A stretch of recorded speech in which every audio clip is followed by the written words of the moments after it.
It's Nancy here from the Community Programs team at the South Australian Museum with some fun ideas about how you can spend some time in your backyard hunting insects and finding out what species you have out there. You can also learn how to make some fun puppet characters using just what you have at home. Before I get started, I would like to acknowledge the Kaurna people as the custodians of the lands and waters of the Adelaide region where I'm filming and where the South Australian Museum is located. I'd like to pay my respects to elders past, present and emerging. Like most of you, our team is currently working from home and we're really missing the chance to share hands-on programs with our visitors. Stem Your Boredom is our way of sharing ideas for activities you can try at home, inspired by some of the incredible objects, belongings, specimens and expertise in the South Australian Museum's collections and team. Now, I've found a colony of stink bugs in my backyard, so I'm going to check in with South Australian Museum entomologist Ben Parslow for his expert opinion in my bug neighbours. Nina Marty, Ben, thank you for joining me. Hi Nancy, it's lovely to be here.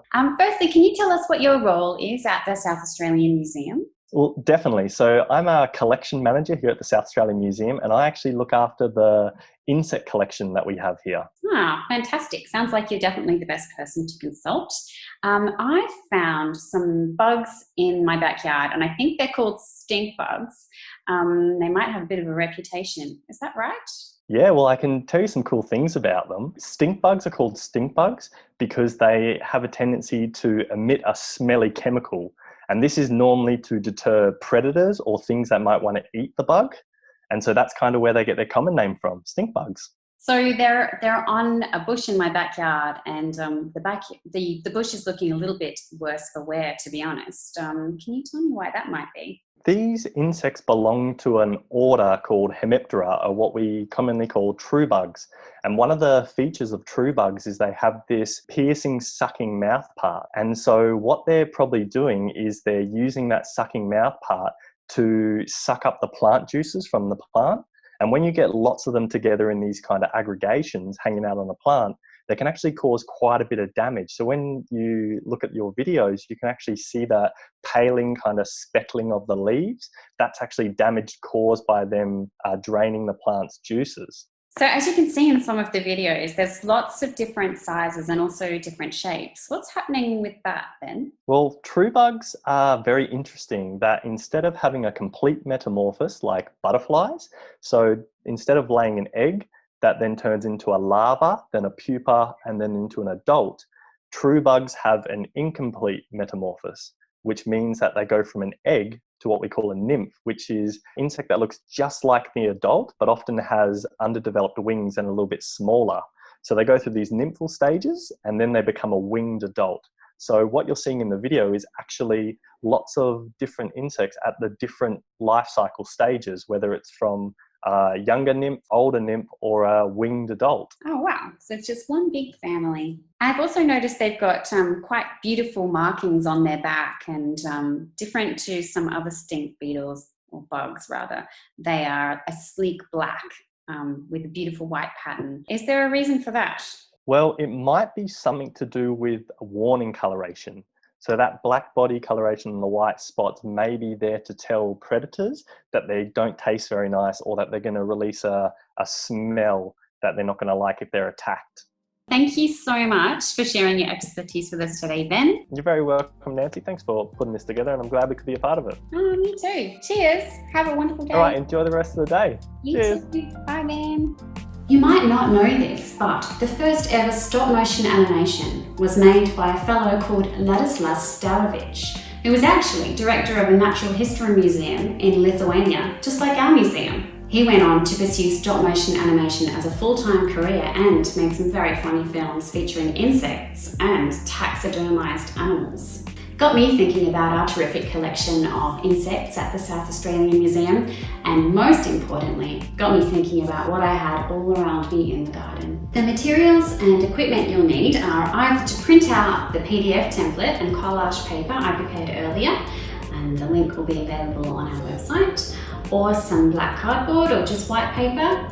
You'll also need either a grey lead or white pencil or just some chalk, scissors, sticky tape, a glue stick, some skewers, some split pens, which you can get at a good newsagent or craft supplier.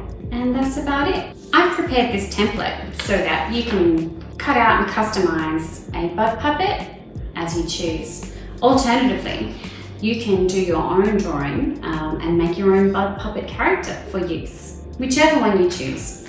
Take either your drawing or this template and cut it out in the sections. After you've cut out all of the sections, the next step is to trace them onto the template pieces. I've got here a little inked collage paper, and I'm going to take my bug shell and I'm going to position it on here where I think it would look good, and then just trace around it and cut out the shape. I'm going to use this darker collage paper for the front of the beetle and also for the legs and both pieces of the head. Once you've traced everything out, time to cut it up into pieces. Once you've gotten all of your pieces cut out, it's time to stick some of them together. You'll need to take the pieces of your shell and just pop them together and sticky tape them on the back. No need to be too precise. Don't forget, the main thing is just that we're having fun and making something cool. A spotty shell. Next, we'll need our skewers and our split pens. And we're going to attach first the head and the jaw. So what I'll need to do is put a little hole right through this bit and put a pin through it.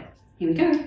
I'm just going to lay it down on the table and pop a hole right where I can see where they attach nicely, and I can have a bug who can talk or sing. So I've got little holes there. I'm going to put it together. Take the split pen and just put that through the hole. Bend the bits at the back, and there you have it. Now to put the legs together and attach everything to the shell. Now the skewer is quite sharp, so if you happen to be somebody who doesn't often use sharp things by themselves, maybe get someone to help you, possibly an adult. I'm being very careful. I have put all of the pieces of my puppet together, and with the eye, I just took out this cutout eye and glued it on with some glue stick. You can colour that in if you like, or you can cut out your own eye. Do whatever you like. So, as you can see, my puppet can now move their arms, move their legs, and most importantly, say hello. Hello. Next, I'm going to stick some skewers on the back so that I can operate my puppet from over here. At this stage, you might like to stick some cardboard on the back of this just to make it a little bit stronger, but it's up to you. Now, at this stage, if you've got kind of a big stick that you found in the backyard, that could be quite handy right now, or you could use a large paintbrush or perhaps even just a ruler to stick on the back of your puppet so that you can kind of hold it up. So with your paintbrush or stick, just want to take it and probably stick it on about halfway down, just so that you've got something to hold your puppet by. Ta-da!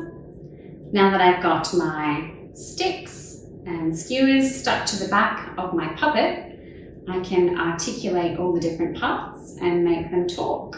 My name's Nancy. What's your name? Oh, your name's Carmen. What a beautiful name. Oh, you like to sing opera. You'd like to share some opera with us? Well, I think that would be amazing. Thanks, Carmen.